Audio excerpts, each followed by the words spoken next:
Get it out. Get it out now. It's gone. No, you're... Hey, we are here to introduce you to our newest series. It's called Get Real with Realtors, where we break through the stigmas around the cutthroat chemistry between realtors, showcase some amazing businesses, and answer your burning questions while we give you the dirt on the good, the bad, and definitely the ugly. And of course, we're going to throw in some educational information and answer questions that you didn't even know you needed answers. So, you have any burning questions that you think are too edgy to ask? Shoot them our way and we will answer them whenever we can. And we're about to get real with you. Nice. So, I am Sam McGill with Royal LePage Heartland Realty. And I am Megan Proper with Coldwell Banker Donflight Realty. That's not going to be in there, right? Yeah. Okay. It's okay. It can be in there. We know that you're here to learn as much stuff about real estate, and you probably don't want to get to know too much about us, but we should probably give you some educational stuff about us so that you know that we're not just some random Joe Blows. But we're probably going to save that for later. We're going to start off with some rapid fire questions to get to know Megan, and maybe me a little bit, but more Megan. All right. Summer or winter showings? She's just detouring off herself. 100%. Yeah. Summer or winter showings? Summer. But I like the winter, remember? I do, but winter sucks Yeah. when showing houses because it's cold. Yeah. If you're moving to Huron County, get Well, ready it's for the great. snow belt. It's great. It's great. Do you like but it's- lockboxes that are frozen? No. All right, tip for realtors. You want to get into real estate, buy a fucking blowtorch. Buy a blowtorch. It will help Okay. you. Sellers or buyers? Buyers. I like sellers, but right now I like buyers. I like both. I like you all. Don't worry. We love you. Yeah. Country or town showings? I like country, but town is easier Why?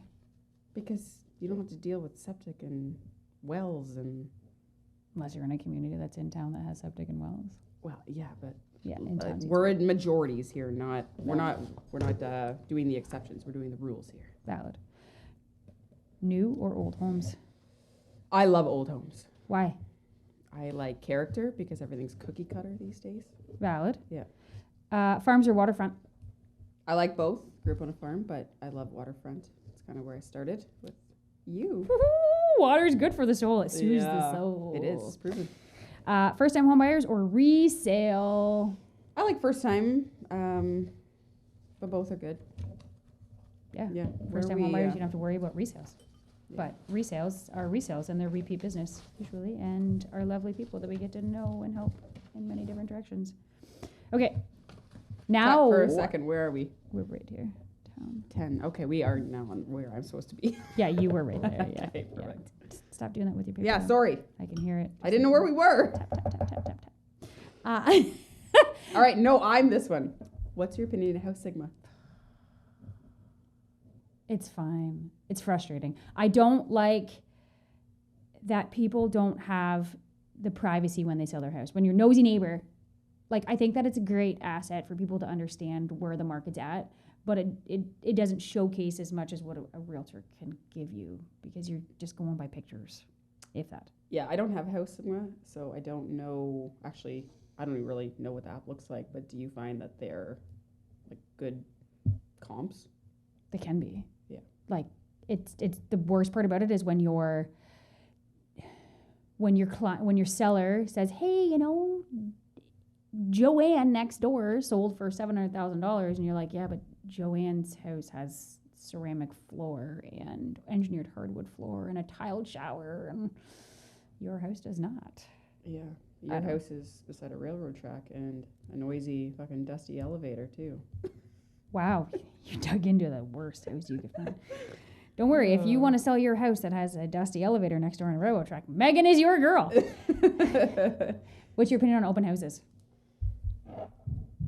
They're good. I think their market can be situational of when they work better and when they don't. I think when it's slow, they're kind of useless and they're really just for us to get buyers. I think it's great for out of town, I guess, if we want out of town agents to be coming in without their clients to kind of look through the house, but I think it's a good way for that. But I think that you should make sure that it makes sense for you to be leaving your house for a couple hours And then especially if you didn't want to leave your house, or you're telling an old person to leave their house for 2 hours when we're not anticipating a whole lot of action. Or Completely a family waste. of 6. Yes. And they're 2 dogs. Yeah, and you've got a fully staged and... Oh, we feel for you. Yeah. We feel for you. Yeah. I find that there's a misconception with open houses where like we have Selling Sunset and the city realtors. I love Selling Sunset. I go down the rabbit hole of Selling Sunset. But that a lot of people think that at an open house you're going to get like 20 or 30 or a lineup of people coming through, and in this area I don't find that. I find that, especially in this market right now, we could have an open house for 2 hours and nobody could show up, or only one person could show up. So I think that it's important to educate your sellers on the expectation for an open house. Like, hey, we're going to kick you out of your house for 2 hours, but we're going to get a ton of marketing out of it, because we're going to get marketing out of it beforehand when we advertise it. The sign, and then the day of, because, if you have a great realtor, they're going to be on social media as well, advertising like, hey, we have this open house. So you're getting more touch points for advertising. But I want them to understand that, hey, open houses, we're kicking your family of 6 or 5 or 2 or whatever out of your house. You have to find a place to go for 2 hours or an hour and a half or whatever it might be. Which is fine in the summer, but like the winter, like you said, what do they do for a couple hours? Yeah, you can only sit kids down at McDonald's for so long.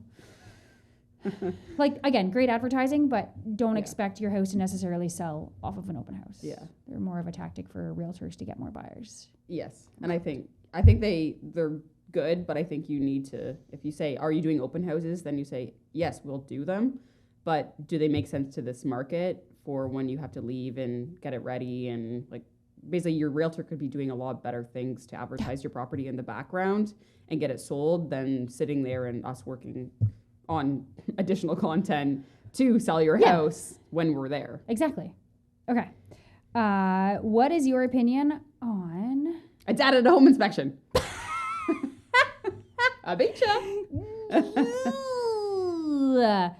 It can be good, it can be bad, it can be bad. Yeah, it can be really good. This is where I like to put in a plug, like if you ever watch The Broke Agent on social media, follow them. It's great. It's not always accurate. I mean, Dad doesn't always kibosh the home inspection, but it is that idea that when Dad shows up to the home inspection, somebody in the family usually thinks that they know more than the home inspector. And essentially at a home inspection, your home inspector is the professional there that's looking for the things, right?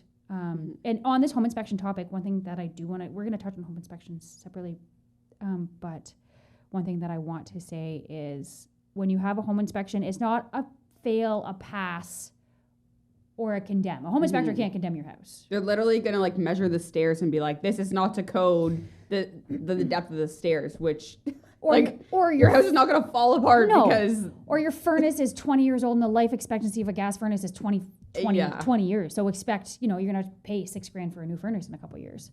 But it's not like a home inspector is going to come in and be like, the town's going to come and bulldoze this tomorrow because it failed and you have to do this. There's nothing you need to do after a home inspection at all. It's just to help guide you. Yeah. And I think what's important, like in my case, when I bought my home, I brought my OPA through and he renovated houses for a living. So he was actually kind of talking me like off the ledge. I was like, oh my God, what about this? And he's like, that's easy. So I kind of had the opposite where you can have a lot of dads that you're like, oh, I like moms. this guy. Yes. Realistically, or moms. Yeah. And he was like, no, this is easy. This is easy. Like kind of saying you're a first time home buyer. You're going to have stuff. We can't afford a new build that doesn't have problems, which can still have problems. But realistically, you're looking for the little things. And he was easy enough to say at the time, like, I didn't do a formal home inspection because I had him, because that's kind of what, he was not a home inspector, but he built them. He knows the things that once you actually get in. Yeah. Because a home inspector is going to say, this is what the problem is, but he's not really going to tell you the best way to fix it. He's going to suggest something and then you hire a professional to then fix it there. So I think it can go back and forth. I think it's just, you have someone come in that thinks they know a house and then they don't, right? So I think picking the right person to be on your team of experts, if it's going to be family or friends, pick them well. Very, very well. We have the spring market coming up in real estate. What are 5 things a buyer should do to be prepared for the spring market? Buyers, All right, what should you do? beat a dead horse here. Get pre-approved. Stop shopping. Like I just had this, like not my own, but someone come through that couldn't afford it just because they hadn't got that back, or maybe they did. They weren't my buyer, but I think they were heartbroken when they couldn't afford it. And that is something like detrimental. I definitely always say, like, do you have a pre-approval? And it's not because we're saying like, oh, we don't want to show you, we don't want to work with you until you have it. No, it's because it is heartbreaking when you think that you can afford this and then you can't, and then we have to be the bad guys. Yeah. Or your lender and you're like, why can't I afford this house? Yeah. It's my dream house. And you're like, well, sweetheart, unfortunately, it's not in the in the cards. It's like going to buy like a used car, and then you go into BMW or you go into like you have the budget for a Pontiac Jag. and you go to buy a Jaguar. Yeah. And you're like, oh. Yeah. Whoops, my bad. So one, seller's going to take you more seriously. Yep. You say you have a pre-approval, and then the more that you kind of give the confidence in your buyer's agent, we're going to say to them, no, we're good. Like even if it comes back, like we're going to work through the appraisal that comes in low, like they have extra cash, like it just reassures so that if you are competing, which if it becomes a nice hot market that we've already seen in January starting to pick up, you are going to be way ahead of someone else that doesn't have it. Or if they have it and they're shopping at 500 and their budget is 500, right? And you just want to give that little bit of bump if you are going to go over asking, or not even, but still be ahead of the other offer. The seller's going to know, well, can you vouch for that person? You'd be like, yeah, I can. Like, we're going to be good. Yeah, because essentially as a realtor, we know what the value of a house should come in at too, right? Like appraisal value, that kind of thing. So it's just a matter of, once you're pre-approved, it's really just a matter of crossing your T's, dotting your I's, and an appraiser coming through and saying, you know what, this house is actually, it's worth what you're going to borrow money against, or your lender saying that. All right, what's the next one? Reach out to a realtor. Ding! Ba-dum-bum-bum.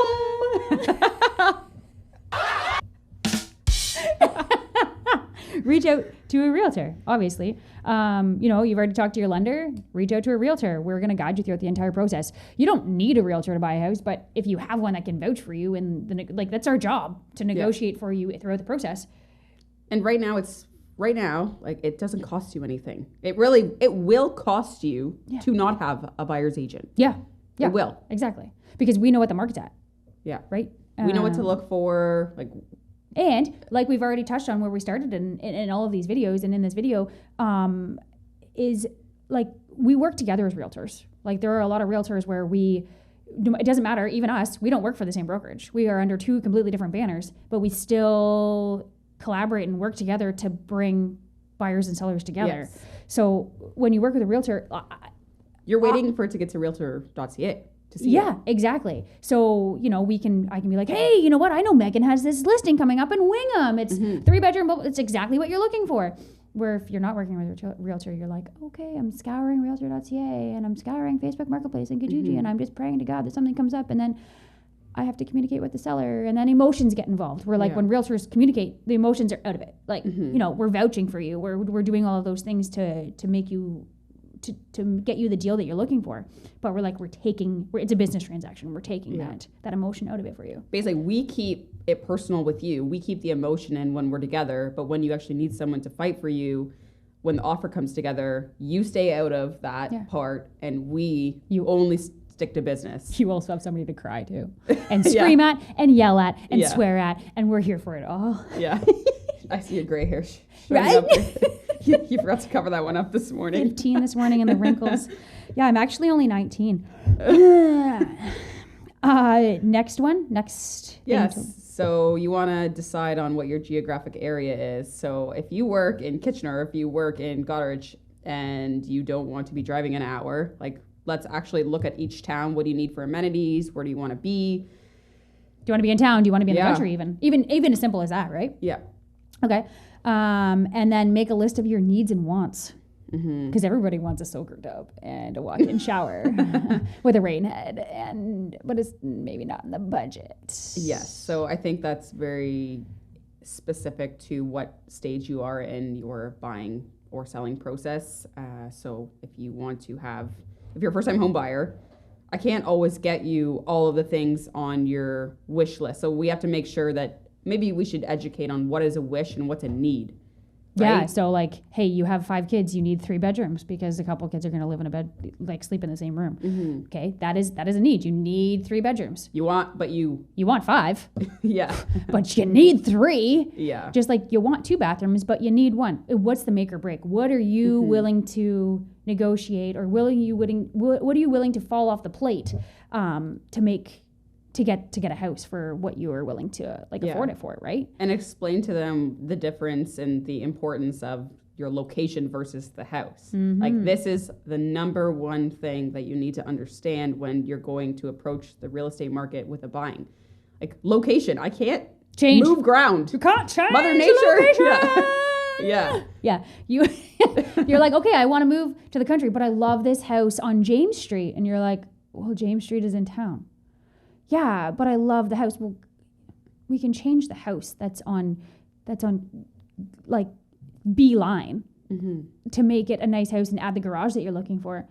But the house on James Street, we can't change where it is. Yeah. It's there. We can recommend contractors to to fix it up, but make sure that you're always buying in the area that you want, especially you want to live in the country, but do you want to be on a dirt road? Like Dustin hates if I drive more than 50 on a dirt road, we're chipping the car, or you're always in the back right now. You have to have the wiper because it's just dirt across the trunk the whole You're time. On a dusty road. You know someone that lives on a dirt road. I live on a dirt road. Yeah, I know. Yeah.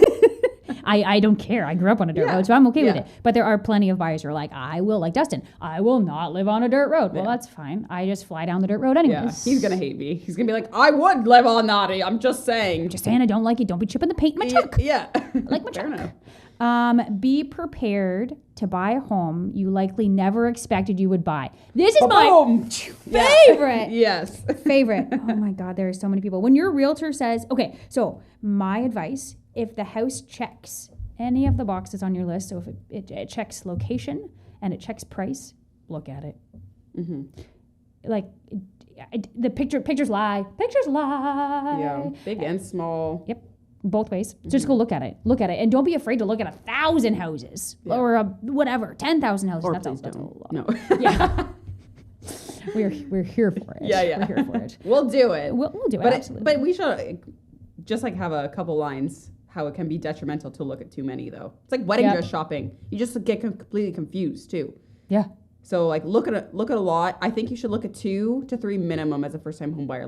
It's like Absolutely. Don't put an offer in on a house until you have 2 to 3 under your belt. And once every one of those houses sell for, I always tell my clients too, you get to know the market better yourself. Yeah, and you went through them. Yeah, so you're like, okay, that house, I thought that it was worth way too much, but it sold for list price. Okay, so that makes this house actually worth what I'm going to buy it for. So you're not like, oh, did I overpay for this house? Whatever, that kind of thing. But yeah, you don't be prepared to buy a home that you likely never expected you would buy. Mm-hmm. Trust me, it happens. I did it. The house that I'm in right now, the house that you're in right now, I was like, I'm not buying this house. No way. I walked in, I was like, shit. Yeah. Here we are. Mm-hmm. Yeah, that's all. Dustin didn't even want to look at our house. Exactly. Yeah. Thank you, Jamie. Yeah. Thank you, Jamie. Yeah. Actually, no, I found it. Okay, thank you, Megan. Yes, yeah. Sorry, Dustin. Thank you, Megan. Sorry, Jamie. Yeah. Okay. Next. How to prepare for the spring market for sellers. Ooh, sellers. Yeah. Clean and declutter your fucking house. We love you, but we don't care about your 20 little ceramic things in your clear case. Yeah, that grandma gave you.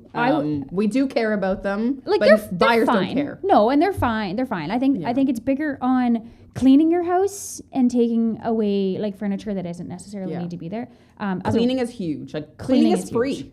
I mean, well, it depends on your situation. Physically, yeah. But clean your house. When people see a clean house, they have a ton of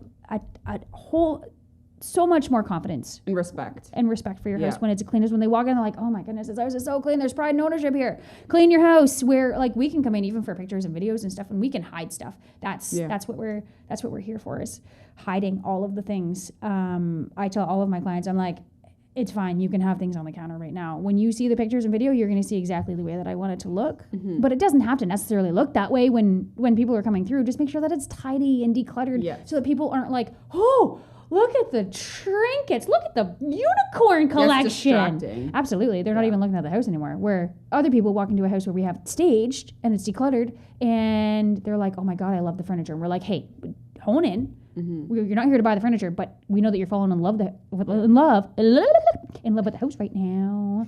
How many times are we gonna have that? So many times. So this one leads in.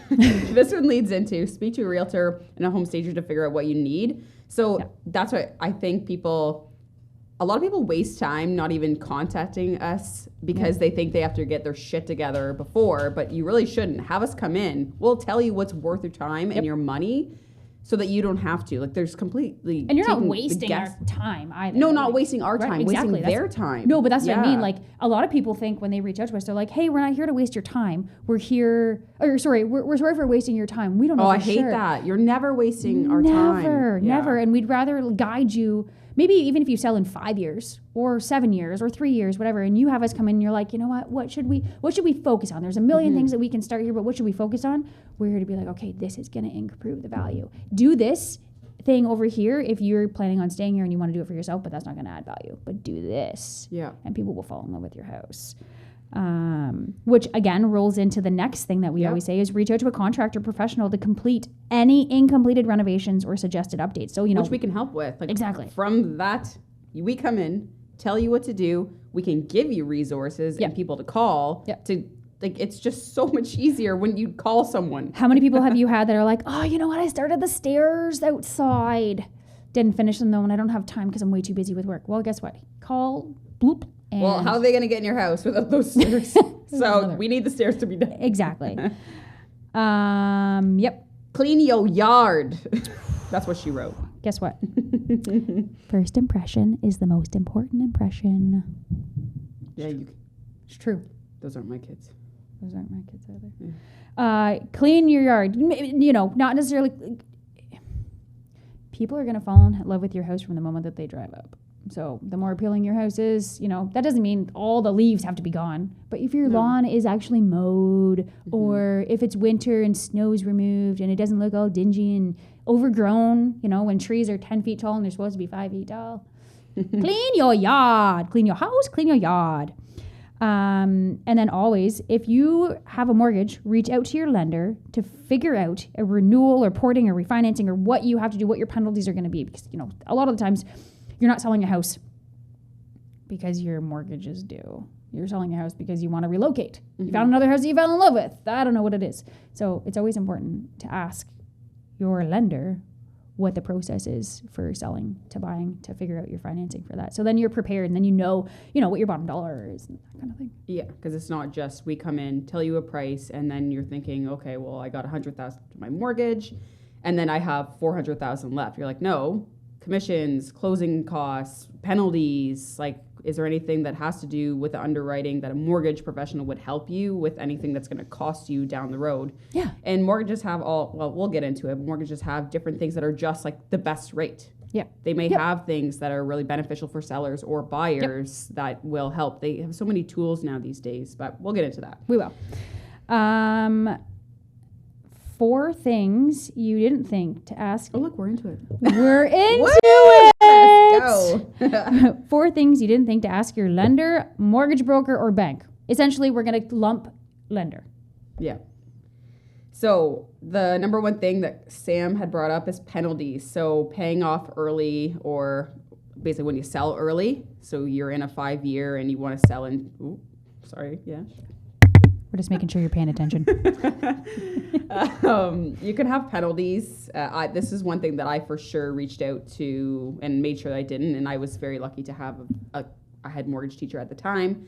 And he taught me about it. And he said, okay, like, we want to make sure that you guys can pay off it as quick as possible. So we want to make sure it's able to pay off if you guys won the lottery and you wanted to send it in. So that's definitely number one. Make sure any hidden penalties that you need to know about. Always. That's the most important one that I tell my anybody that I talk to that goes to reach out to a lender. What is your penalty? also, can you bridge your mortgage if you ever move? Because again, there are many times where you move before your mortgage is up for renewal. Maybe you're moving in 3 years. Maybe you're planning on moving in 5 years, but you're actually moving in 3 years.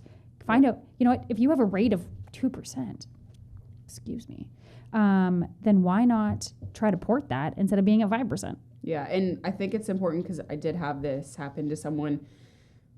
You do have to kind of reach out to someone, but it doesn't mean that you are bringing it over, that you can kind of switch banks. Like sometimes your blended rate's going to be your better rate. So you might have to stay with someone. So you can't just assume that you can take a new rate, or most people are bridging because they're keeping that rate. Yeah. But they probably have to, not probably, I'm not a professional, but they're probably going to have, they might, stop saying probably. We are not mortgage professionals. We're going to have little stars. Don't sue us. Yeah. Why are we talking about no? We sell real estate, Yeah. but we do run into all these situations all the time. Yes. How soon do you need my down payment? Right? Always ask that question. A lot of people think that when they give that deposit when they buy a house, they need to give that down payment. That's their deposit. It's different, completely different. But again, touching in another topic when we actually chat with a professional in mortgages, which we are not. Yeah. So I love this one. Sam, I would like to buy a house. Okay. Yeah. And you've shown me houses, and I'm in contract. Don't you dare change your job. Don't do it. Don't do it. No, I'm just kidding. Yeah. You can. I just had this conversation. She's not kidding. Don't do quit it. your job. No, don't quit your job. Don't change your job. Yeah. The day after it closes, buy a Ferrari, change your job. I don't care. Do whatever. If you're going to do any of those things, Or babies. maternity leave, paternity leave, reach out to your lender before you do it. Before you're gonna like, hey, give my 2 weeks notice. Talk to your lender. Ask them if there are any issues that are gonna come up there. Hold out if you can. Don't rack up some credit on your credit card bill. Don't buy a new car. Biggest one though, don't quit your job. Don't quit your job. Yeah. Okay. Yeah, we'll say it one more time. Don't quit your job. Don't quit your job. Moving on. 3 things not to do between the sold sign and closing date. Don't quit your job. Don't quit your job. We said that. Don't buy a fucking car. That's what she wrote. Or incur additional debt. Which means that don't buy a car unless you have somebody else, like you have buy money. cash. Yeah, exactly. You can cool. pay cash for anything. That's not going to affect you, unless you need that cash for your down payment. But lots of people, they're like, yeah, we just bought a house. Let's go buy a car. And you're like, no, Yeah. no, Linda, save the additional stuff. Yeah. Or I just went and bought a $7,000 leather couch on 7-year financing. 4% interest. I'll get you a free couch. I'll find you a free couch. I have one in my house right now. You can have it. It's free. It's free. Don't buy the leather one. I'm telling you, especially with kids. Don't quit or change your jobs. We've already pretty much touched on a lot of this stuff, right? Don't apply or acquire additional debt. Don't buy a couch. Yeah. A $7,000 couch. Okay. And don't co-sign for another person buying something. Again, if you're going to do any of these things, talk to a mortgage professional. Right, Megan? Right. That's right. She's right. She's always right. Oh, she's not always right. She's always right. 5 red flags when buying a house. What do you look for, Megan? What do you look for? What are you looking for when you're buying a house? Well, when we're going downstairs, I'm looking for those little knobs. What do you do with those knobs? Is there anything connected to those knobs? You're going to touch those knobs? Don't touch. Don't touch. We learned from a very young age, don't touch the knobs. Knob and tube wiring. You can also look at the panel, knowing that Electrical panel. She means electrical panel, yeah. Yep. See, she's always right. No, she's not. People are like, what panel? The paneling on the wall? It's nice. You can kick through it really quickly. No, the Yeah, electrical so panel. one, insurance is not going to give you insurance if you have knob and tube. Or there's challenges with it. Yeah, and they might see it. You might have to remove it. It could be disconnected, which is fine, but just know that it is something that we want to talk about before knowing if you can get insurance on it. Yeah. Damp basements, if the foundation. So the most important parts of your house are the foundation and your roof, right? Like that's keeping the wet and the rodents out, right? So yeah, I think it's important to note though, being in Huron County, you're gonna see wet basements. So stone foundations. Yes, it's just knowing what's acceptable and what's not. And of course, no one wants to have a wet basement. But, And- like, I grew up in a farmhouse. So did you. Yep. Like, there was always, there's a difference between wet and flooding. And Yeah. then also, Yeah. like, mold being there, having a dehumidifier. Why is the furnace suspended to the ceiling? Oh, well, because, my dear, whenever we get a rainfall, the river comes through. Like, no! And, I mean, you can buy a house that has a wet basement or a damp basement. I did. Again, so did I. So did I in the past. But just be aware of the challenges that can come along with that, or, talk to a professional about how it will affect you if you have a damp basement and how you can fix it, potentially, right? Which this one comes with it, an ongoing sump pump. So if it's, if you just see the house constantly pissing water out of the sump pump. I walked across a lawn once, and I was going to see the clients, and all of a sudden, like a volcano came out of the ground, and I was like, "Oh my god! Oh my god, what was that?" It was a sump pump, and then it did it again about 30 seconds later, and I was like, "Wow! Guess what, guys? You have a spring in your front. It's not actually a spring, a fountain in your front lawn. You don't. Just be aware." Did you buy that house? No, and I didn't sell it either. Okay, perfect. Okay, so water stains in the ceilings, baseboards, drywall. We're on a lot of topics of wetness. It's damp. Wet. It's moist. Moist. Remember we were trying to figure out what the name is? Evanescence, or I don't know. Basically the white. Yeah. We swear we know what we're talking about. We just don't know the technical. I am not a home inspector. Yeah. Yeah. Yes, you're looking for staining on baseboards, if there's been any water damage, because right now, wherever it might not be wet, but MDF, it soaks up water. Yeah, like and you can almost see it. Yep. It just starts to bow and peel, and those are just things that we're always looking for, and then we're pointing out to people to be like, hey, you know what? You want to buy this beautiful house? It's gorgeous. It's completely updated, but just keep in mind there's moisture, right? Or it could be fixed too. Yep.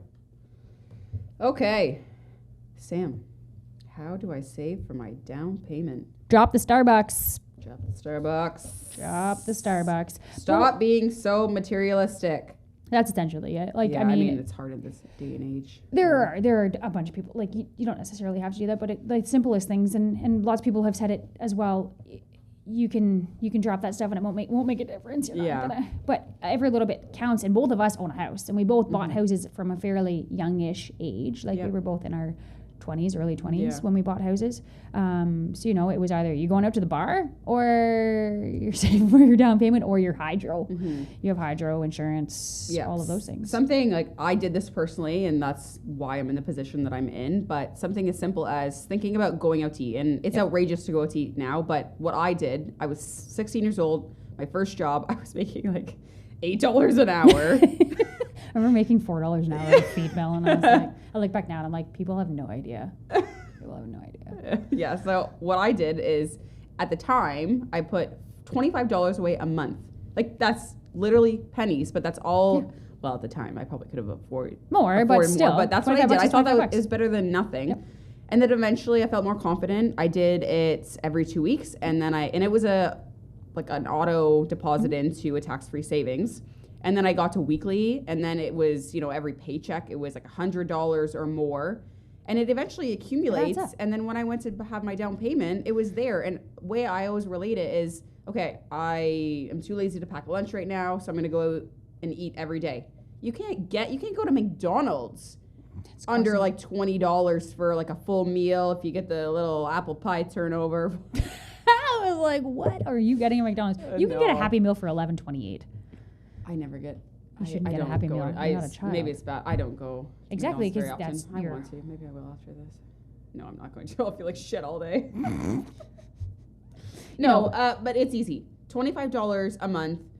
Move it up. Think about it. Have it automatically come out. There's no way that I shouldn't say that. There's not everyone falls under that, but most people can afford $25 a month. It's something. Better than nothing. Yeah. Again, if you're in this position that you're asking me, what can I do to save for it? Which I realize they're not. They're, If you drink, it's less than than not asking me, I'm telling them. But you can booze. probably do it. Yes. A bottle of booze is, what, $45 or more? What kind of booze are you buying? Bottle, a liquor. Yeah, you're right. You're right. You are right. I'm still thinking that I'm 19 years old and it's $22 for a No, 26 it's like $45 for a bottle of booze. That's disgusting. Yeah. Yeah, but again, $25 adds up. I have to blow my nose. Do you want to take a break? Okay, we're good. We're 39 minutes into the whole recording. Holy smokes. Well, Okay, you let's talk a get through lot. this shit.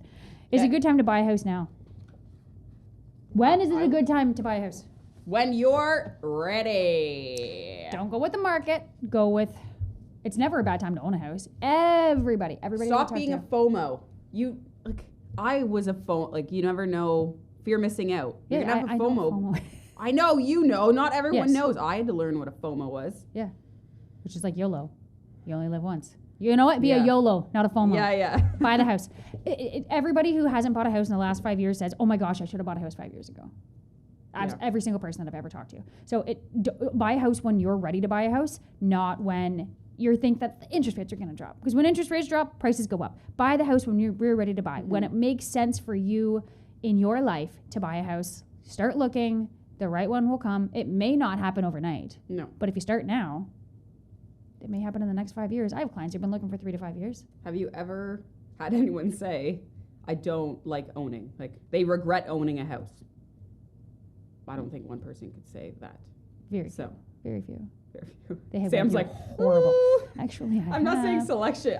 Maybe a select property, but yeah, exactly. Like a first-time home buyer that goes to resell, they're like, I'm glad that I got in the market. Oh yeah, I in the last sometimes week. It's a waiting game. Like just, if you go to sell and you're not going to get it, you might just have to wait on that property. That's what real estate's about. It's just waiting. I've even had buyers who they bought during the height of COVID and have just sold now because they needed to relocate for work.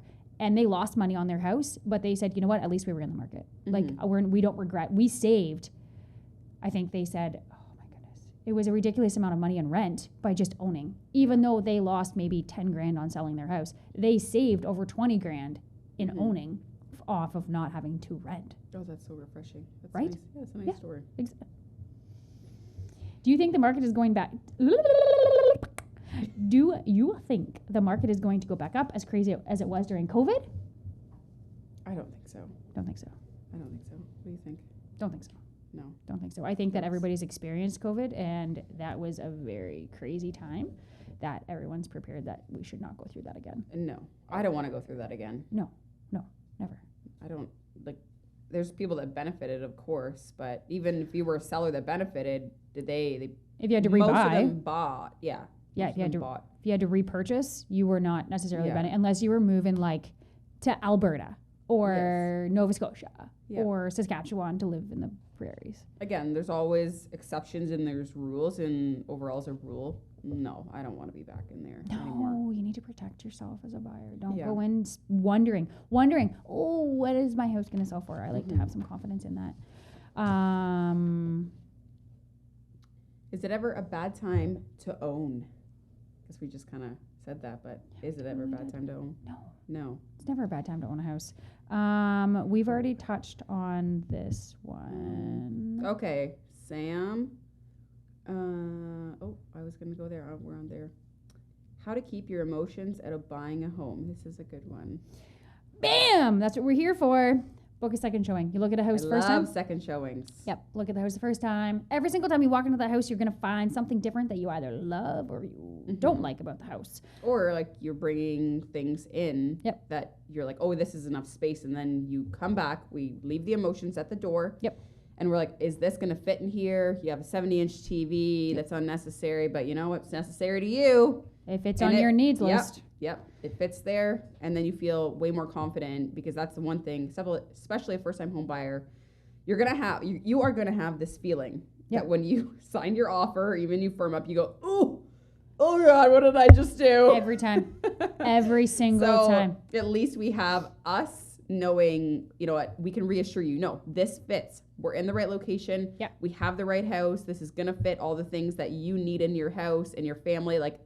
Trust me, everyone went through this. It's going to work. The emotions have left, and we can bounce you back to those realistic Exactly. good emotions. Yeah. I guess. Exactly. Especially when you bring a second opinion, you know, you're bringing mom and dad through Yeah. or whoever, then they get to point out things too, because, you know, as a home buyer, you usually walk in with rose colored glasses. Yeah. And as realtors, I know that between you and I, we try to point out, we know you're there to fall in love with the house. We're there to guide Tear you it through the up. process. Exactly. To be like, you know what? Well, you know, there's some staining, some water staining, that kind of stuff. Mom and dad, they're there to protect you as well. So they're looking for the negatives of it. But it is definitely important to keep the emotions out of buying a house so that you still love the house. Yeah. My favorite thing that I tell first-time home buyers about this is when I'm tearing, and when I say sellers, I'm not tearing apart your house, Yeah, but no. I'm there to be for the buyer's agent. So Yep. I'm saying like, oh, let's just be aware of this. Let's be aware of this. And when the buyer starts kind of bickering back at me, like, that's not a big deal.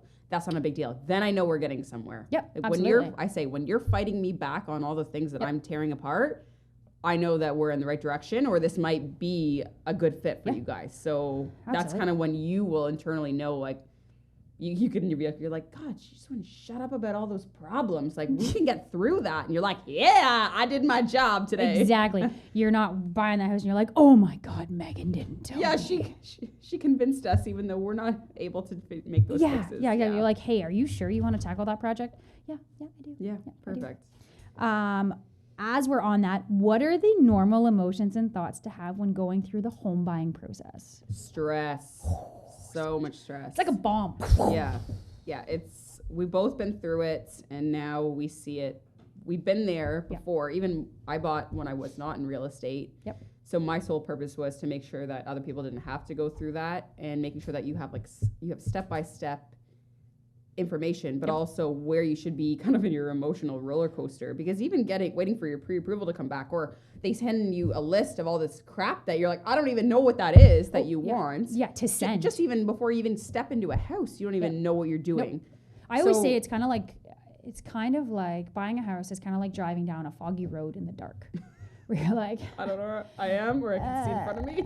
and then all of a sudden, and as realtors, we're here to, you know, Lift the fog. lift the fog, Mhm. like lift the fog, so you can like look around and understand. And it's so overwhelming when you're buying a house, especially as a first time home buyer or a second time home buyer. Like it's so overwhelming when you're sitting down with your lender and you're like, I know myself. I was like, I have no idea what the lady at the bank was talking about. Mhm. And I took the courses in high school, and I took the courses outside high school after, and I was like, I still have no idea what she's talking about. But you know what? I trust you. Yeah. Same with, you know, you sign that document and you're like, oh my goodness, look at all the fine print. I have no idea what this is. Like that's what we're here to guide you through. Like it can be so overwhelming. So make Yeah. sure that you work with a realtor that's gonna guide you, like lift the fog, guide you through the process. Yeah, and Right. Sam and I think I can speak for her too. Create a team that you trust. Yeah. If you don't trust me or your mortgage lender, Yeah. don't work with them. Like, Yeah.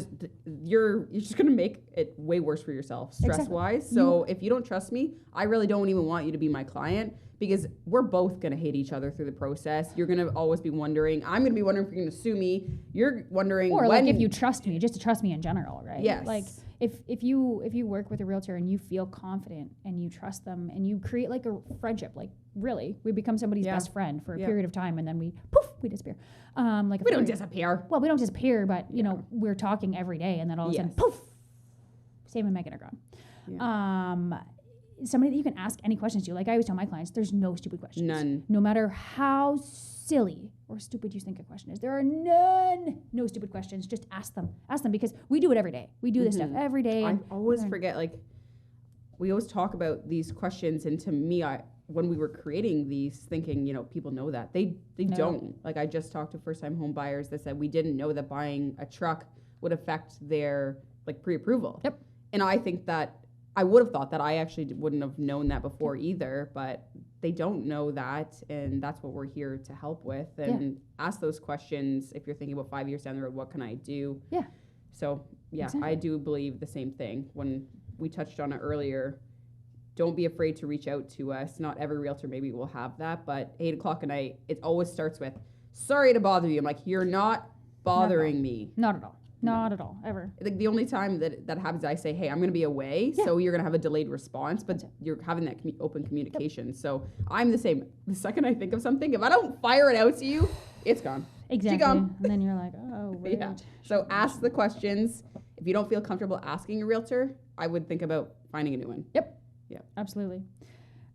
This goes into selling. So when you're selling a house, what are the negatives of overpricing your home? Well, how long do you want to be on the market? Exactly. What's your timeline?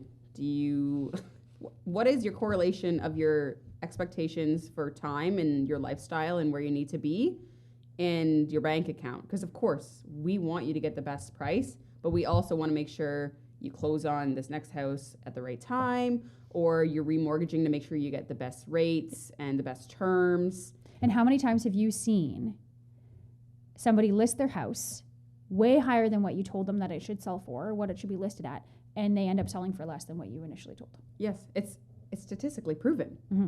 that if you overprice your home, basically within the first week, you can count off a certain percentage just right off the top, like it's not going to sell. Yeah, your first impression is Yeah. the most important impression. Yes. From your lawn to your And price. Especially having House Sigma right now. Yep. Buyers know they are 10 times smarter, and only because they have the information to back it up these days. So you can't just be like, oh, well, they didn't know it was listed for 600 and now it's down to 450. And They do know. Yeah, and the longer They're waiting.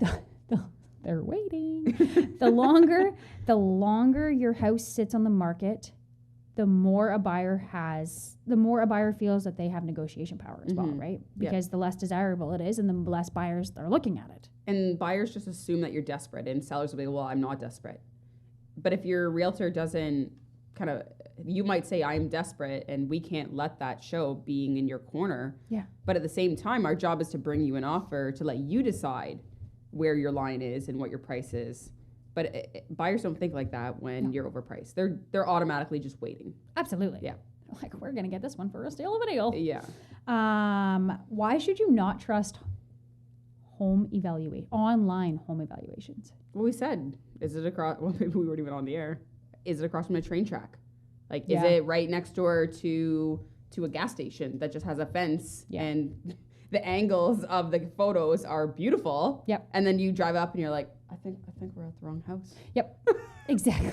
I am not like the dumpsters are right against So the Judy- fence and The online app says that my house is worth 1.3 million. I actually recently had this where somebody said to me, you know what? I did the app online. I filled out the information, and the valuation said that my house was worth $1.2 million. And I went, I'm really sorry, but here are a list of comps, and I've been through all of these houses. Your house is listed for like $300,000 less than what you think it is. Which, like, we're here to, I don't want you to list your house for $1.2 million. Nobody to come through it. I've seen it happen. I've had it happen. Don't do it. This is for sellers and buyers. Sellers, have you looked at the comps, which your realtor's going to bring in? But did you see the condition of the house? Sure, you got tile, but how old is that tile? Is the grout falling out of it? Because you ain't going to see that in the photos. No, well, and the other thing is, as a buyer as well, like those things like House Sigma, they may say that the house is listed for $500,000, but the value is $512,000. Well, again, House Sigma is not in the house. They're just literally pulling up stats from neighboring properties. Yeah. They're not. They can't see what we can see. Yep. So the location, is it negative or positive to comps? Kind of the thing is your house the best house on the street, or is it the worst house on the street, or are you somewhere in the middle too? Because even like you buy a house, the house across from my house wasn't, updated at the time, and now they've updated it. Well, that helps our whole neighborhood Absolutely. of bringing that up. Yep. It helps my value as well. Yeah. So looking around, House Sigma don't know that. They No, don't it know that my neighbor updated their house, and it helps value in the neighborhood. Absolutely. Next topic. It's not on this. Would you rather what do you think is better? Owning the best house on the street or the worst house on the street? The worst. Burning question. What do you think? Worst house. The Yeah. neighborhood can always bring the value of your house up. If you are the best house in that neighborhood, all of your neighbors' properties, even if they're not terrible, but if you have one that just stands out compared to the rest, that's going to bring your property value down compared to if you were in a neighborhood where your house fit in that neighborhood, right? Yeah. And if you have the worst house on the street, the neighbors' properties are bringing up the value of your house. Yeah, because you know that it's obviously looks like a desirable Neighborhood. neighborhood. Yep. And then you bring it up to par and you're, damn, you're adding a lot more value right there. Exactly. Everyone's going to be looking for the shittiest house on the street now. That's what I tell all my clients. I'm like, get the shittiest house on the street. Yeah. It's better. Your turn. The benefits of having a pre-listing home inspection. You're adding, number one, you're adding so much confidence to a buyer. So much confidence to a buyer when you have that home inspection for them to look at before they come through the house. And then you also can take that value from the home inspection or all of the defects that maybe a home inspector found. And again, a home inspector can't fail your house. They can just point out things that might be issues or things to take into consideration for a home buyer. But you can already take those things in that home inspection into consideration on your value. So you don't have to negotiate them when a buyer comes and brings you an offer and they're like, hey, we did a home inspection and we found that you need a new deck. Well, guess what, Linda? We already know we need a new deck. That's why our house is listed at $600,000 and not $700,000. Yeah, and our job as realtors are to discuss the problems that can occur before they happen, so you're prepared for them. Yep. So just like you said, someone says, oh, you need a new roof. You're like, no, we don't. Nope. Like the guy said, it's good. They're 50-year shingles. He says they're only 20 years old, but they're actually in excellent condition. The guy's been trimming the trees. It's not eating black walnuts all over it. Like, Do you have experience with that? yeah. No, I don't. But I've seen a couple of houses that people walk up and they're like, no, I can't buy this house. Yeah. It's got this tree on here. Yeah. So not that that's anything to do with home inspection. Megan's trailing off, but pre-home inspections, I did one in Guelph.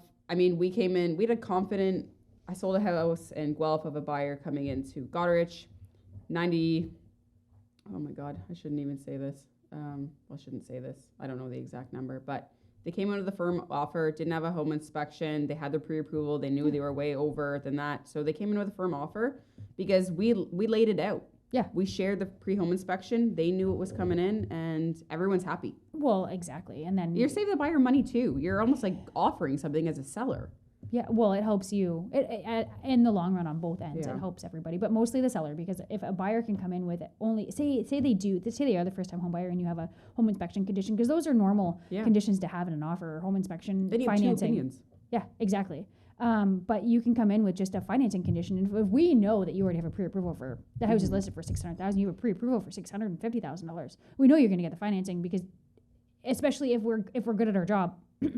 And we know that house is worth $600,000, right? It's simple. It's simple. In most cases, just to finish that one off, in most markets where you have equal negotiation, there's going to be negotiation. Yeah. So the pre-approval allows you to just take a little bit less off your purchase price from a seller from a buyer. So you're going to hopefully get the most amount of money for your home with that home inspection, knowing the faults right up front. You've worked it into the purchase price. Exactly. Into your list price, into your purchase price, the whole 9 yards. Yeah. Best ways to ensure your home is saleable? Pre-listing home inspection, we just did. If you are in a rural area, pump and inspect your septic. Yep. Get a water sample done. Mm-hmm. Your realtor can handle all of these things as well, or they can help you do them. But your pre-listing home inspection, pump and inspect your septic, water sample. Change your furnace filter. Again, you're providing so much confidence for your buyers when they see that your furnace filter hasn't been in there for 4 months like mine. Yeah, it's like, oh God, Dustin, go change the furnace filter. And the most like the one that we touch on so many of these when we're talking about selling your house. Clean your house. Clean your house. And we made that in the kindest way possible. Just, clean your house. We can get you a house cleaner. You can clean it yourself. We can get, your mom or your aunt to come in to clean the house, whatever works. But clean your house. Mm-hmm. Clean your house. So what doesn't affect the price of your home? Nobody cares what you bought your house for. Yeah. I'm sorry. No one cares. No, it doesn't matter. It doesn't matter what you bought your house for. So completely, I could have bought my house 20 years ago for $97,000, but guess what? It's not worth $97,000 now. Yes. How much you owe on the house? No one cares. No one cares. We don't care. We're just gonna keep answering. We don't care. How much do you need to net from the sale? Doesn't matter. It doesn't matter to a buyer's perspective. Yeah, buyers don't care where you want to be in life. No, I mean, We're always talking about taking the emotion out of it. Doesn't matter. And then your opinion or what your neighbor thinks your house is worth. Yes, we know that Jerry next door thinks your house is worth $2 million because he wants his house to sell for $3 million. Doesn't matter. If the comps state, when we can only go off history, if the comps state that your house isn't worth $2 million, I'm sorry, the buyers aren't going to think that your house is worth $2 million. We'll go tell Jerry. He'll be okay. We'll let him know. Shut up, Jerry. Next is, okay, you're listing your house. What do you or should you have prepared to help your realtor list your house? Dead space. I was like, is that the fucking next one? Well, it is on mine. Yeah, it is. Yeah. Yeah. I was like, she's bringing a new one up, but we haven't. No. No. I asked for utility bills. In today's day and age with inflation, people need to account for what you're going to have: your mortgage, you have your truck payment. If your bills are going to be, I have someone that says that their heat bill in the winter, $800 a month. Yep. $800 a month. Yep. It's not uncommon. That's why you ask for it, especially if you're somebody who Can has you always. imagine buying a house? I have been there. I've been there. That's so scary. I have had $1,000 utility bills. Not in the house that I live in now, but yeah. Yeah, Oh, yeah. buyers. I love when buyers are like, can we see the utility bills? I'm like, yes, Absolutely. like, let's look into it. Yeah. I love that. And then we dive into this is actually affordable, especially when you know that yes. some people have $700 utility Yeah. bills, heat bills, property tax bill. We need that. We need need it. that. If you don't have it, then we can get it from the municipality, but we need that. Yeah, we need these. We don't need your utility bill. But it helps. Night and day. Like, just find them. 90%, no, I shouldn't say Even 90. if they're your equal billing, it Yep. still helps. Exactly. We're going to need a picture of your driver's license or photo ID, some kind of identification. That's just so that we can prove that you exist and we're not stealing your identity or trying to sell your house on behalf of you without you knowing. I'm not going to say what you told me. But anyway, moving on. Do you have a survey? You told me. Like, Yes, I do. do you remember what you said to me? Yeah, I do. Okay, perfect. Yeah, a survey. Like a We're survey just so helps. Sorry. We're living through memories. We can't do that. That's what I I'm here know. for. Okay. Okay. Every time you list a house, there are things that a seller has to disclose. What are some of those things? Vermiculite. If it's there, have you tested it? Which, for those of you who don't know, is insulation. Yes.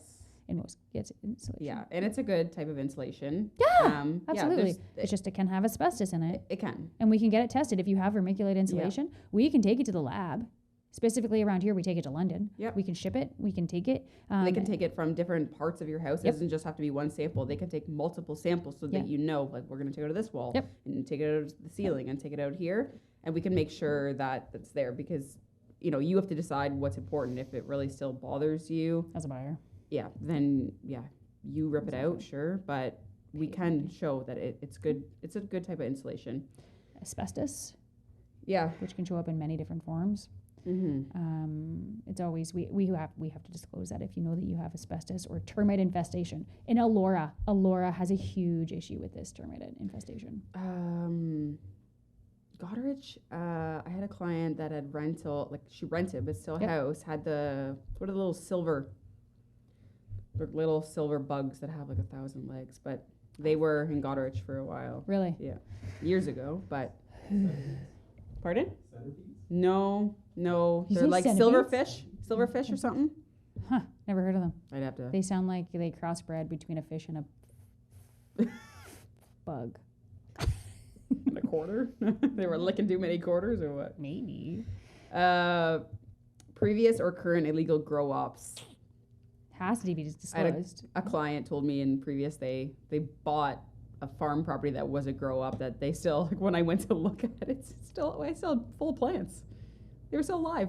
Oh my god. Yeah, like he's gonna restore it and everything. But yeah, it was used as a grow up. Yeah.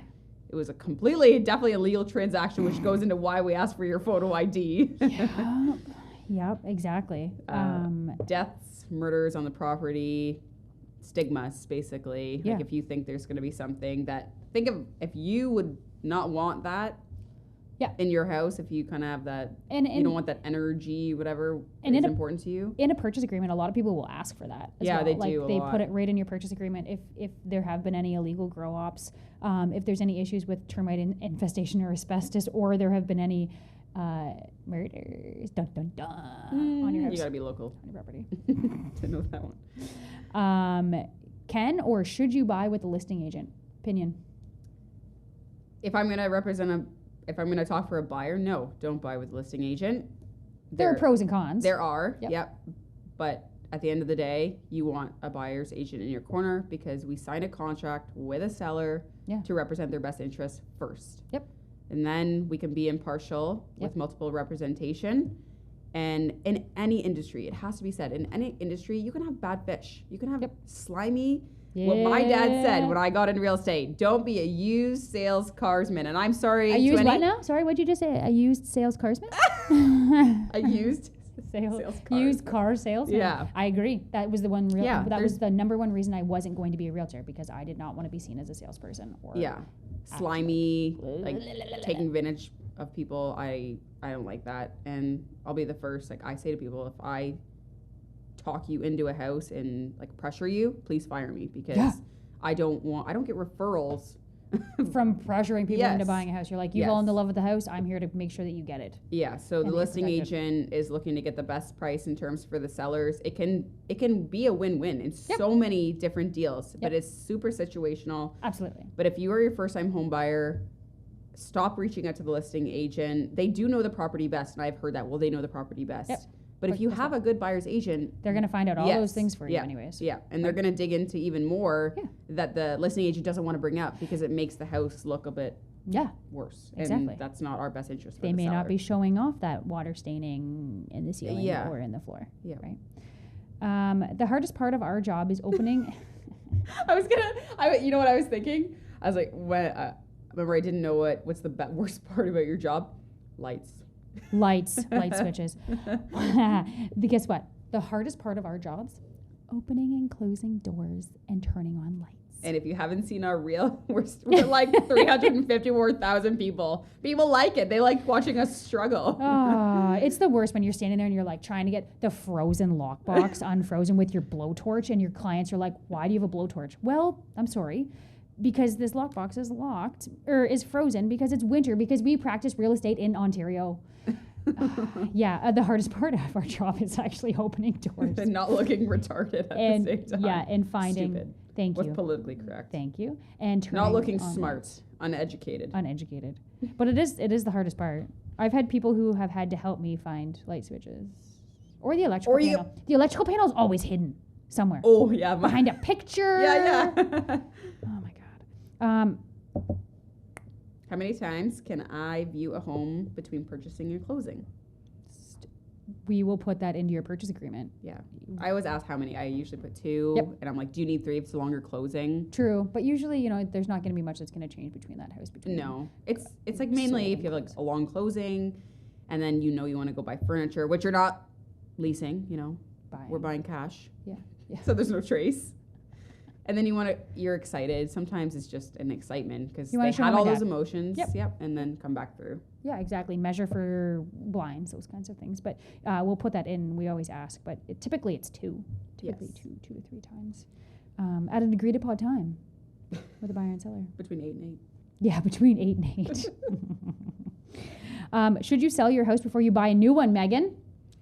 Situational. Situational. What do you think? 100%. I Yeah. agree. I agree with you that it's situational. Because you find someone that, and we don't always know this right off the bat, but they'd say, oh yeah, I'll just know. Well, it can still take us Yep. 20 houses to know, Yep. right? Or you can have someone that'll say, well, I'm going to take a long time because I'm very, oh God, what is the freaking word? Picky? No, indecisive. Indecisive. Yes, that is a great word. Yeah, Indecisive, yes. Yeah, And then very we find it like the first time. yeah, exactly. So we can protect you on both sides. So Yep. if you're going to sell, we can make it conditional upon you firming up on the house known to you, or we can do the opposite where we have to find a suitable accommodation after the fact that Yeah. we're selling. Absolutely. What is an appraisal and why is it often necessary? And what happens? What happens if it Oh, comes up God. short? So an appraisal is going to be when you come into contract, you have your financing condition. Even if you don't have financing condition. Yeah. Still. Yes. So basically what I'm saying, you still have a way to back out. Yep. Let's say if you have that in there. During COVID, you didn't. And this is where it came up huge and why we wanted to bring it up. The bank sends someone to appraise your house. Let's say it's $500,000 you bought it for. They appraise it. It's basically them checking the professional thinks, and realtors will be like, oh, professionals. This person that came out and did the comps that we did. Yes. No, I love appraisers. I actually do love appraisers. Yeah, and there's a lot of good ones too that will work with us. Yeah. But they're going to check out what the value of the home is because the bank wants to know that they're not giving you more money than they need to because banks just don't hand out free money. Well, and that they're giving you the money that you need to borrow against it, right? Yeah. Like you're not buying a $200,000 house for $400,000. Yeah. And So I'm like, well, if you go into default and you Yeah. can't pay your mortgage, how do they get their money back? guess what? They're at $200,000. Yeah. And you're not going shopping with that because you don't get that money. So if it comes back at $450, we bought for $5, comes back at $450. What happens now? You have to come up with that $50,000. Mm-hmm. It happened during COVID. Mom, I need to borrow $50,000. Take Yeah. it out of my inheritance. Grandma. Yeah, and it's definitely something that someone needs to know. When are they going to send the appraisal? Because you could have let's say even a 2-day, 5-day, 2-week financing condition if you inserted it. Yep. And they send the appraiser after you wanted to firm up. Yep. Oh, that's And then it comes back and you're in. So know when the appraiser, talk to your lender, and Yep. we can do that too. We want to know when, we want to send that appraiser out during your condition to protect you to our best ability and the lenders and make sure if it comes back, can we adjust it, talking and working with the appraiser with our comp saying, hey, no, I do think that came in low. Yeah. Can they send another appraiser? Some banks only you use ours. Some people will have different ones that you can choose. Yep. So know which bank. Some banks don't allow that, some do. And you should know that. Absolutely. Those damn kids again. This is my favorite one to actually ask you because I know that you've done videos on it in the past. What should you do and look for during your final walkthrough? So I love final walkthroughs. I mean, not everyone does, but what I'm doing, I give everyone a task I love doing with families. So I give little kids, they go and check on all the lights. Mm-hmm. So they're flicking them on and off, making sure the fans are working. Your bathroom fan is working. Yep. You're checking that windows are opening and closing. You're turning on all the appliances. You're turning on the AC and the furnace, Yep. making sure they're working. Obviously in the winter, make sure that we can turn the AC on, but we want to know that. Yeah. We're checking that when they moved the furniture, they didn't put huge dents in the wall. We're making Nobody sure the appliances are cooked. there. Appliances are there. That has Yes. happened. So I like to bring a list with me, or I'll have the client. I just am checking off. Yep, the fridge is there, the washer dryer. They didn't switch the Yep. appliances. Without consent. Yes, without consent. So what else do you look for? That's pretty much it. The biggest thing Yeah. is for, like you said, the The appliances. garbage is gone Yeah. because you're having But so many sometimes you're doing boxes. your final walkthrough before. Like, Yes. And to expect in your final walkthrough, what you should expect is chaos.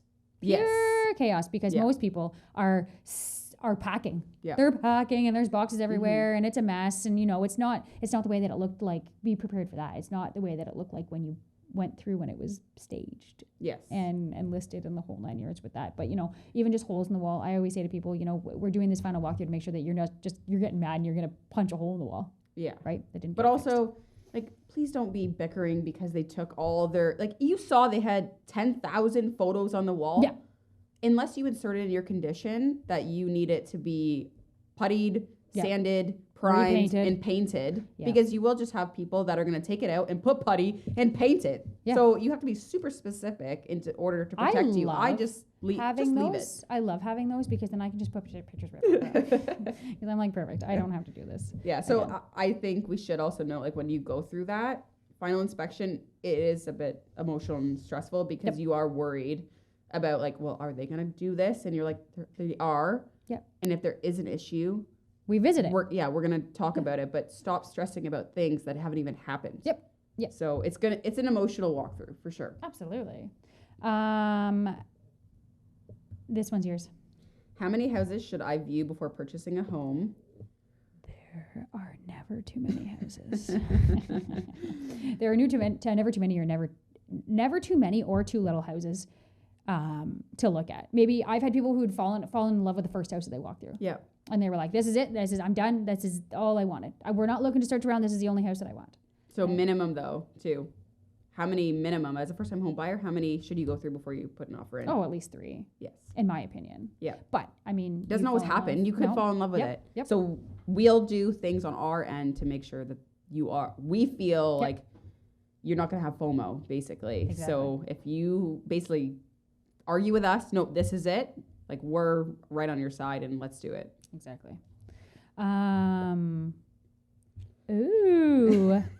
What happens if I back out of buying my home before closing?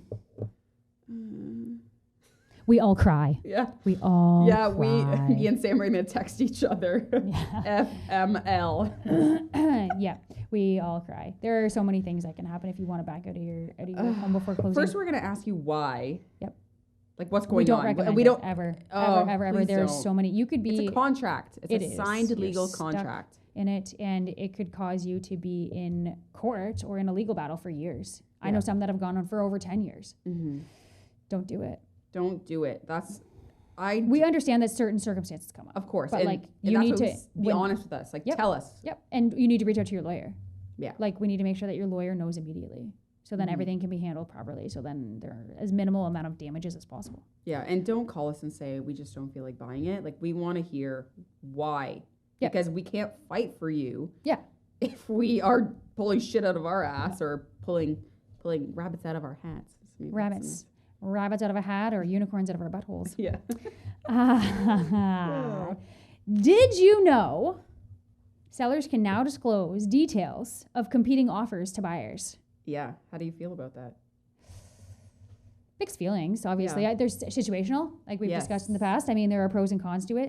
There are situations where I know people would have appreciated to have this during COVID, where they spent $100,000 more Yeah. than the next offer. Yes. Um, And this one is going to be interesting mhm. as our real estate boards move this out and have actual real life situations, because it sounds great. Yep. But just buyers need to know the seller doesn't have to. Nope. And they can So, change their minds yes. throughout the whole negotiation process too. Yeah. They can say, This hour, it's 9:00.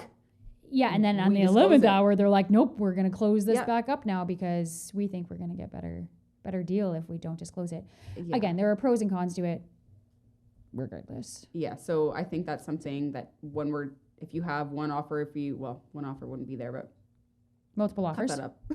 If you have multiple offers, Yes. it's definitely a conversation to have with your realtor. You know, if you have multiple offers, which means if you have more than one offer on your house, you decide at that point, you talk to your realtor and you say, hey, you know what are the pros and cons of me disclosing the details about this offer? Now, you can never disclose the purchaser's name or any personal details about them, but you can disclose, closing dates, conditions, price. And for buyers to know, there are ways that we can protect you if you don't even want to deal with that. Yeah. We can insert clauses to make sure that if the seller decides to do that, your offer is null and void. Like, Yep. we're out. It's no longer part So of it. there's pros and cons to both. Buyers might like it, but buyers could just be like, you know what, this is my best. I don't want to disclose what I was willing to do. Yep. If they think, this is my friend's offer or house or whatever. Oh my God, whatever. Whatever, cheddar. Okay.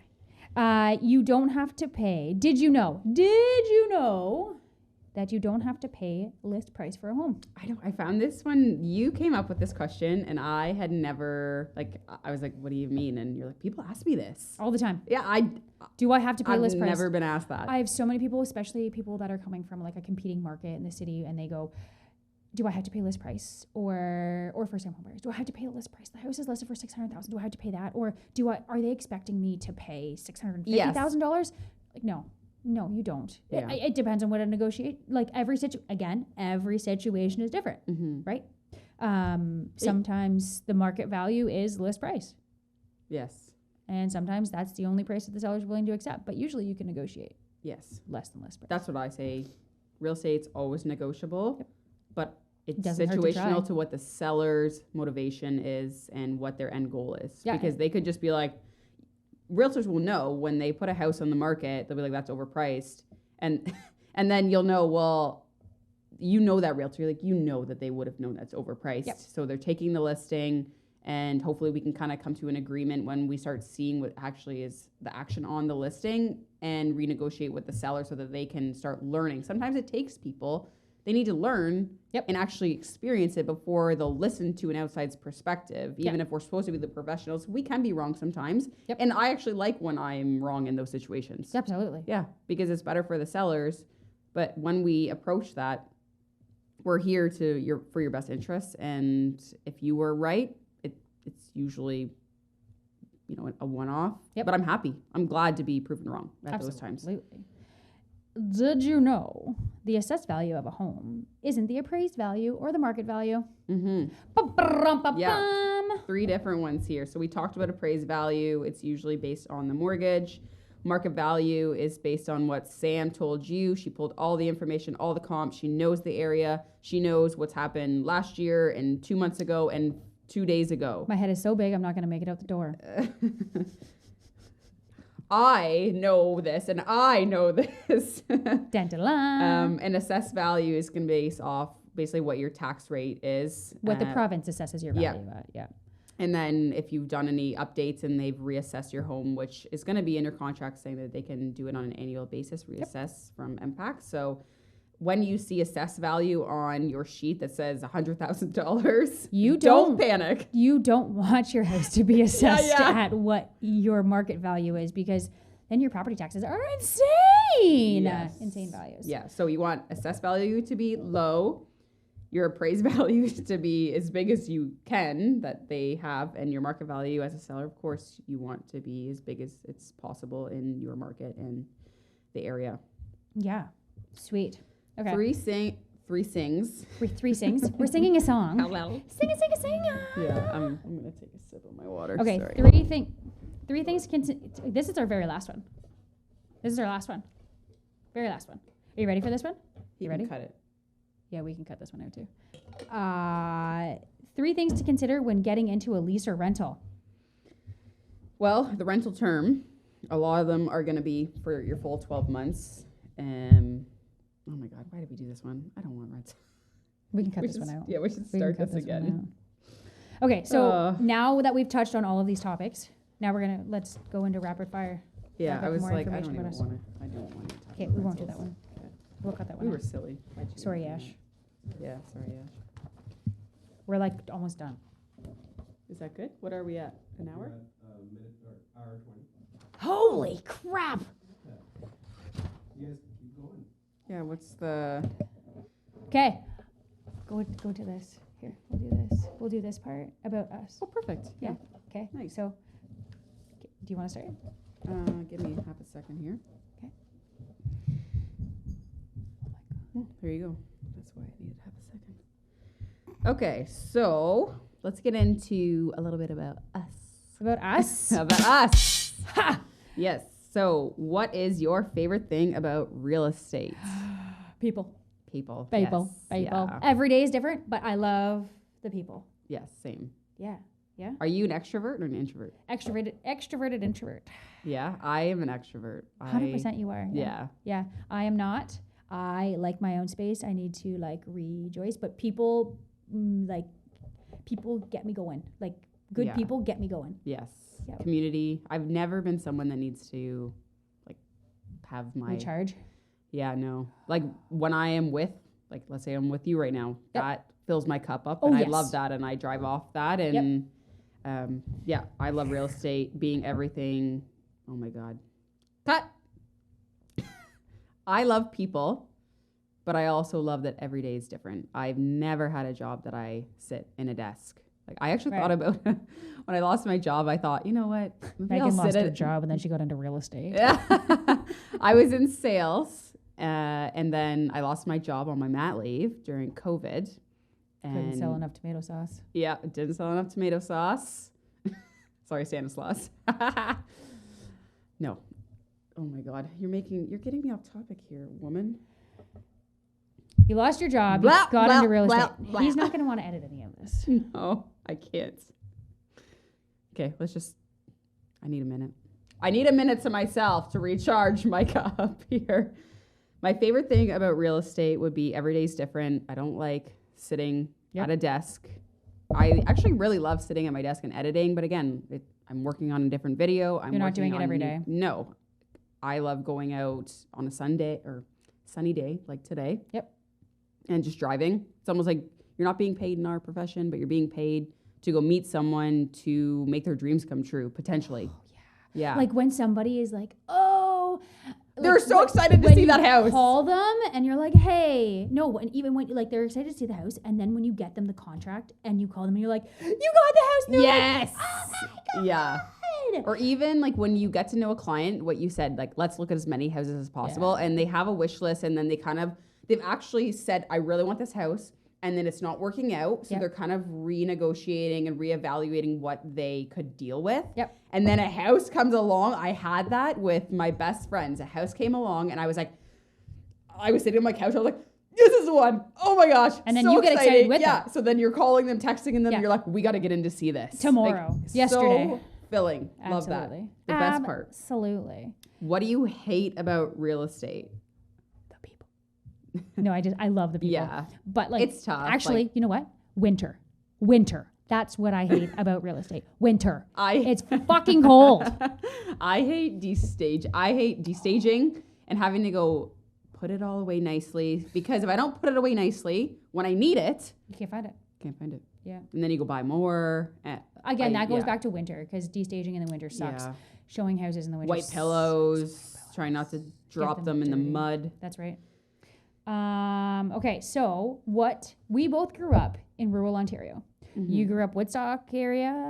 Burford. Burford. I grew up Howick Township and have been in that area forever. Megan now lives. I live in Huron East. So that's Seaforth for those of you who don't know what Yeah. Huron East is. She's trying to tell everyone where I live. Yeah. I'm a Seaforthian. Seaforthian. And I live in Howick. Howick. Welcome to Hickville, Howick. I love my So community. what do you feel is beneficial of where you grew up, and not just Howick, but maybe farm situational or country living that helps clients now? Well, just being well-rounded. Like we grew up both well-rounded, and you had to do everything yourself. I grew up in a very entrepreneurial family, so like contractor family too. So we were building houses, we were building garages. I remember getting taken out of school to go build sheds and put roofs on barns. So now I can show houses and be like, okay, let's look at the roof, let's look at the foundation. My brother does concrete. We've built all of these things, done a ton of renovations, just from living in rural Ontario and being in that atmosphere where, you know what? You don't need to hire somebody to do it all. You My can dad learn. will not hire someone unless he, like, my mom will be like, just hire someone and get it done. He's like, I just had this he conversation can't. with my dad the other day. And this He is where can't. dads are fun in real estate. Oh. Yep. He said specifically, we don't hire people. And I was like, well, people have to hire you, Dad. And he goes, I mean, for like things that we can do ourselves, we don't hire people. Mm-hmm. So then you learn how to do all of these things yourselves, which is helping us Mm-hmm. when we're trying to guide buyers and sellers for things to look for, right? We're like, hey, we actually know what a ring joist is. Well, I And dry rot. something like we talked about wet basements. I had to really come around and be like, why are people getting freaked out about this? Exactly. Like, why are you so worried about the wet basement? Like, stone foundations. You're yeah, like, is it- there's a million houses out there that have stone foundations and they've been standing for yeah, I 100 years. I had someone call me about a listing, and when they asked me about the basement, I was like, yeah, it's a dirt floor. It's mainly for the utilities. He said, I'm not interested anymore, thanks, and hung up on me. Yeah. I was like, I have a ton I- of buyers who will not look at houses that have stone foundations. which is fine. It is fine. but- It's whatever your preference is, whatever. But don't tell me you want to live in the country and have a couple chickens. Yeah. And then expect to have a fully finished basement on a And- normal renovated farmhouse. Well, yeah, for it to not cost you $1 million. Yeah, that Right. too. What is your favorite part of living in Huron County? I grew up on a farm. When I moved to Huron County, I basically saw Huron County from a tractor seat. Mm-hmm. More than anything, a lot more Morris Turnberry, and I guess into Bruce a bit, into Teeswater. I grew up loving that. We have a lot of tobacco and ginseng down Burford way, but more crops this way. I love harvest time. So I love driving to a showing, maybe the sunset's coming down and there's combines in the fields. Again, super hick. Are you getting this from Super a hick. picture that you can buy online? Yeah. Yeah. No, I love the agriculture. I love community. Yeah. My best friend just said yesterday, she says, what'd you do this weekend?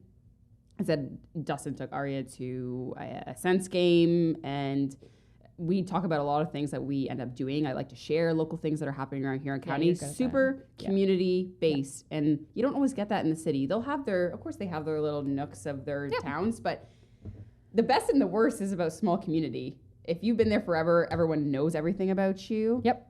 But at the same time, they're there when bad things happen. They pull together. Yep. So if you're looking to relocate, a lot of the time I'll be like, okay, do you like this? Do you like this? We've checked the boxes in those. And then I'll be like, this is a great community-driven town. Absolutely. So that's my favorite part. Where you can go to your neighbor and ask them for a cup of sugar, like the old Yeah. school days, but they're not bugging you. Yeah, at the like same time. my They don't know what neighbors you're doing. were away and Dustin's snow blowing their driveway. Like, Yeah. they didn't ask, and we just know You just the help back and favor forth. will be returned sometime. Yeah. That's just the way we do it around here. Absolutely. Way we do it. Okay, I think that's everything that we need to go over. Yeah, we got it. Yeah, we got it. We got it. High five.